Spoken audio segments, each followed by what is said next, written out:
Pasko Fiesta na more or less. Gianunsyo ni City Tourism Operations Office Head Jennifer Romero nga 80% na ang nahuman sa ilang gihimong preparasyon sa tinuig nga Pasko Fiesta sa Davao City. Ang 20% gigahin alang sa installations ug pagtaod og mga dekorasyon sa syudad. In place na ang kanatong mga events na forward na atong na-posted na ang atong calendar of events sa atong official Facebook page. We are waiting right now from today until November 28, which will be our grand opening of the Pasko Fiesta. Ang atuan na lang i-complete is ang atuang decoration.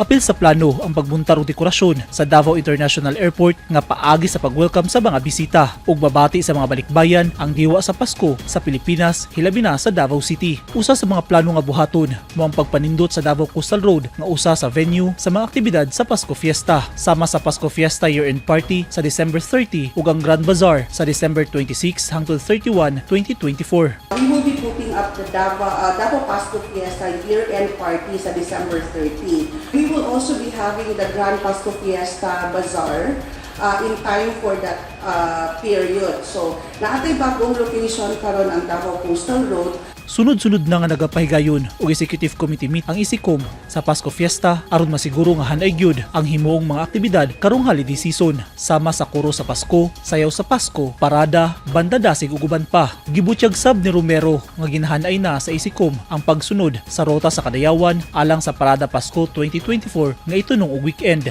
We will make sure na dili na tamuad towards the existing na state sa ato ang traffic congestion.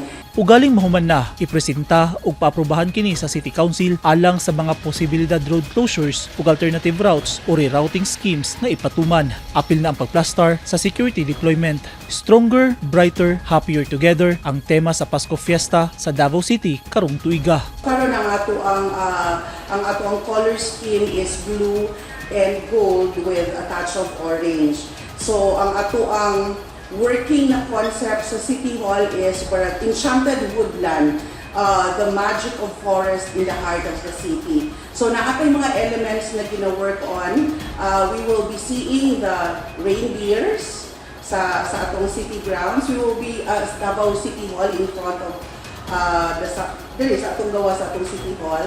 So we will also be seeing gift boxes. Okay, because Christmas is a time for sharing and giving. Sugdan sa November 28 ang Pasko Fiesta 2024 pinaagi sa Danag Davao ug pag-abli sa Pasko Fiesta nga ipahigayon sa Rizal Park. Eugene Hinutan, Newsline Philippines. Stay safe.